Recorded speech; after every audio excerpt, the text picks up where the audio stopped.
One day, a hungry lion was looking for food in the forest. He was big and strong, and all the animals were afraid of him. The lion roared, "Every day, one animal must come to me. If not, I will hunt and eat all of you."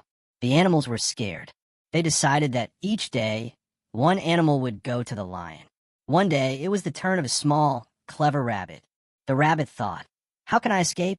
He had an idea. The rabbit walked very slowly to the lion. The lion was angry. "Why are you late?" he roared. The rabbit bowed and said, "Oh, great lion, I was coming early, but another lion stopped me." "A lion? Where?" the lion asked. The rabbit said, "He is big and strong. He lives in a deep well. He said he is the king of this forest." The lion was furious. "Take me to him," he shouted. The rabbit took the lion to a well. The lion looked inside and saw his own reflection in the water. He thought it was another lion. He roared, and the reflection roared back. Angry, the lion jumped into the well to fight, but there was no other lion. The lion fell into the water and could not get out. The clever rabbit ran back to the other animals. "The lion is gone," he said. All the animals cheered.